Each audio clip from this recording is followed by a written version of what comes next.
Back of Beyond, a Horace Kephart biography, is the compelling story of the librarian-turned-woodsman who had a far-reaching effect on wilderness literature and outdoor pursuits, and who was an important supporter of the effort to create Great Smoky Mountains National Park. George Ellison and Janet McCue collaborated in the writing of this new GSMA title that explores the complicated and fascinating life of a man who sought refuge from his own challenges in these mountains.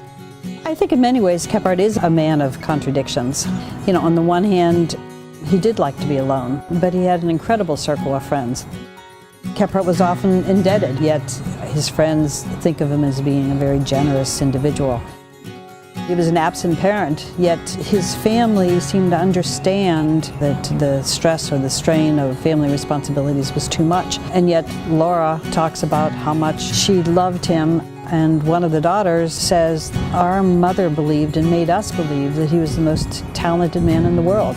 So he is a man of contradictions, but what I think George and I tried to do in this biography is pool all of that information together to help understand this man who's enigmatic at times and yet also just this wonderful storyteller.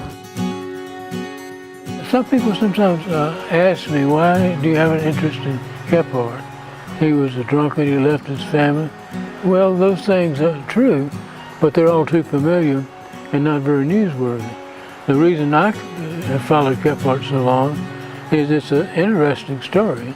One heck of a story, the ups and downs, the falling out, the difficulties, and finally in the end a sort of reconciliation with himself and with the natural world. He's known best for three things: the book Our Southern Highlanders, one of the classics of Southern Appalachian literature; Camping Woodcraft, one of the cornerstones of outdoor literature in North America; and of course, maybe most of all, his role in the founding of the Great Smoky Mountains National Park.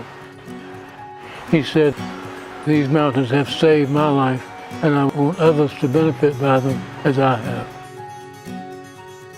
George and I have been fascinated by Horace Kephart for decades, and we're hoping that we've been able to pull together in Back of Beyond all the different threads of Horace Kephart's life and both demystify the man and also intrigue you into learning more about Horace Kephart. We hope that you'll read Back of Beyond and enjoy it. It's been a pleasure for us to work on this biography, and we hope it's as much a pleasure for you to read it.